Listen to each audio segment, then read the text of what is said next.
أدنى نور الأمة هذا بيت في كل يوم تعلمنا به العلوم النافعة. Assalamualaikum warahmatullahi wabarakatuh. Nahmadukallahumma kama amartana an nahmad wa nusalli wa nusallimu ala sayyidina Muhammadin wa ala alihi wa ashabihi wa tabi'in wa tabi'ihim bi ihsanin ila yaumi liqa'illahi samad. Amma ba'du. Sahabat salami yang dirahmati Allah Subhanahu wa taala. Alhamdulillahirabbil alamin. Kita bersyukur pada Allah Subhanahu wa taala atas nikmat-nikmat yang telah Allah berikan kepada kita.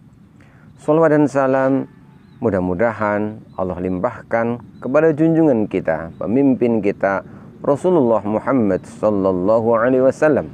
Mudah-mudahan kita diberi syafaatnya fi yaumil qiyamah nanti. Amin ya rabbal alamin. Sahabat salami yang dimuliakan Allah Subhanahu wa taala. Alhamdulillahirabbil alamin, kita kembali berjumpa. Kita bisa melanjutkan kembali mengaji kita, belajar membaca Al-Quran metode salami.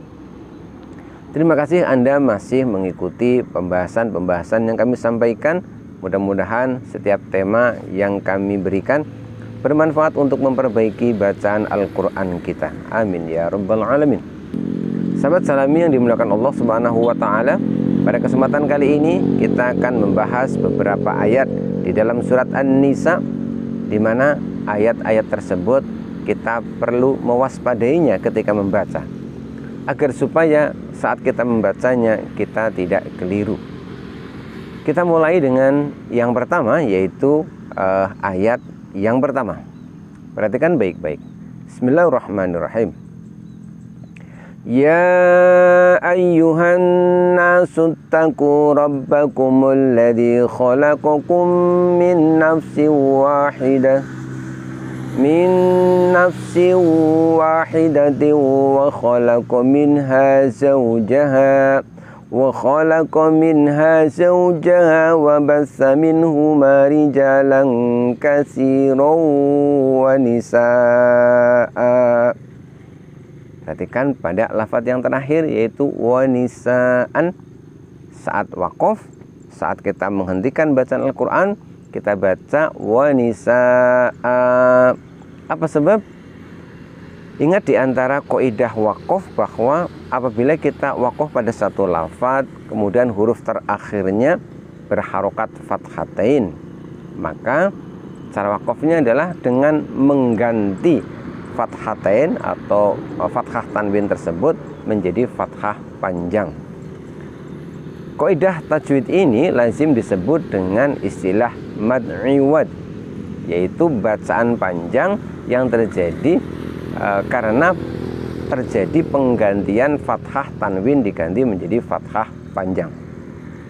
Dan yang perlu kita ingat bahwa kita mengganti fathah tanwin dengan fathah yang dibaca panjang, satu alif atau dua harokat sebagaimana mad tabi'i, ini terjadi dalam semua keadaan, termasuk pada lafaz yang huruf terakhirnya adalah hamzah. Jadi apabila huruf terakhirnya adalah hamzah berharokat fathatain, maka waqafnya bukan dengan mensukun, tetapi dengan merubahnya menjadi fathah yang dibaca panjang.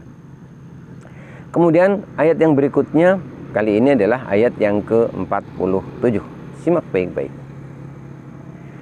Fanaruddaha ala adbariha aw nal'anahum kama la'anna ashabas sabt.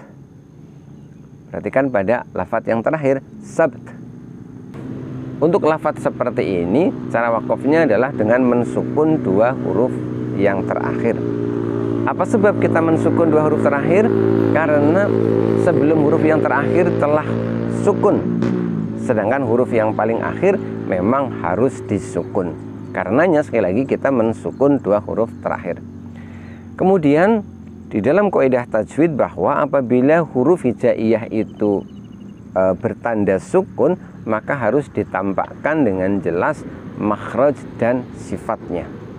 Pada lafadz sabti, ketika kita waqaf dengan mensukun huruf ba dan huruf ta, berarti kita menampakkan makhraj dan sifat kedua huruf tersebut. Perhatikan sekali lagi. فَنَرُدَّهَا عَلَىٰ أَدْبَارِهَا أَوْ نَلْعَنَهُمْ كَمَا لَعَنَّا أَصْحَابَ السَّبْتِ. Huruf ba kita tampakkan makhrajnya, yaitu dengan merapatkan bibir, kita keluarkan di antara sifatnya, yaitu qalqalah. Sedangkan ta kita tampakkan makhrajnya, yaitu dengan menempelkan ujung lidah kita pada gigi seri atas, kemudian juga menampakkan salah satu sifatnya, yaitu hamas, yaitu mengalirnya nafas. Di antara kekeliruan yang kadang tidak disadari kita lakukan adalah kita membaca seperti ini, ashabas sabt, ashabas sabt. Tidak demikian. Yang betul adalah ashabas sabt. Jadi ba dan ta sama-sama kita tampakkan makhraj dan sifatnya. Kemudian yang berikutnya kali ini pada ayat yang ke-158. Simak baik-baik. Barrafa'ahu Allahu ilaihi wa kana Allahu azizan hakima. Perhatikan pada lafaz barrafa'ahu. Di situ kita dapati lam sukun bertemu dengan huruf ro, di mana lam sukunnya tidak kita baca, tetapi kita idghamkan, kita leburkan ke huruf ro.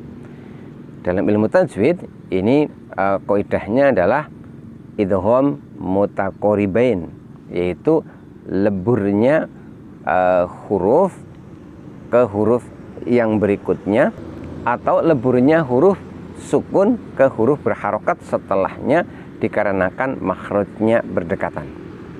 Lam sukun kita leburkan ke huruf ro, sekali lagi alasannya karena makhrajnya berdekatan. Lam dan ro itu makhrajnya sama-sama ujung lidah menempel di gusi kita, tetapi ada sedikit perbedaan. Huruf lam itu ujung lidah kita menempel ke gusi, tetapi tidak hanya ujung, tapi dari tepi hingga ke ujung. Sedangkan ro, ujung lidah kita nempel di gusi, tetapi adkhola qolilan, masuk sedikit ke punggung ujung lidah, jadi masuk ke dalam sedikit. Sekali lagi, ketika lam di sini bertemu dengan ro, lamnya sukun, maka berlakulah kaidah idgham mutaqaribain, sehingga lamnya tidak dibaca. Simak sekali lagi. Barrafa'ahu Allahu ilaihi wa kana Allahu azizan hakima. Yang terakhir di antara ayat di surat An-Nisa yang perlu diwaspadai adalah ayat yang ke-171. Simak baik-baik. Wala taqulu salasatun intahu khairan lakum. Sekali lagi. Wala taqulu salasatun intahu khairan lakum. Perhatikan pada lafaz salasatun intahu. Di situ kita dapati bahwa terdapat dhammatain atau dhammah tanwin setelahnya hamzah wasol. Lalu di situ dhammah tanwinnya itu diganti bunyinya, diganti menjadi nun berharokat kasroh. Nun berharokat kasroh ini diletakkan di bawah hamzah wasol. Nun ini dalam kaidah tajwid namanya nun iwad, atau ada pula yang menyebut dengan istilah nun silah. Ada juga yang menyebut dengan istilah nun wikoyah. Nun yang tertulis kecil di bawah hamzah wasol merupakan nun iwad. Iwad artinya pengganti. Maksudnya adalah pengganti tanwin.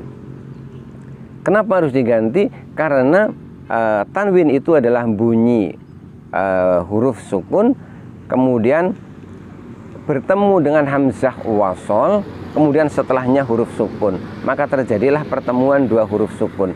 Maka apabila tanwinnya tidak diganti, maka di dalam bahasa Arab ini tidak bisa dibunyikan. Maka apabila terdapat tanwin bertemu dengan hamzah wasol lalu huruf sukun, supaya bisa terbaca, maka tanwinnya harus diganti dengan nun iwad, dan nun iwad selamanya berharokat kasroh. Simak sekali lagi. Wala taqulu salasatun intahu khairan lakum. Demikianlah beberapa ayat di dalam surat An-Nisa yang perlu diwaspadai agar kita tidak keliru membacanya. Terima kasih, mudah-mudahan penjelasan kali ini bermanfaat untuk memperbaiki bacaan Al-Quran kita. Insya Allah kita akan lanjutkan kembali pada tema-tema yang lain. Billahi taufiq wal hidayah, warridha wal inayah. Wassalamualaikum warahmatullahi wabarakatuh.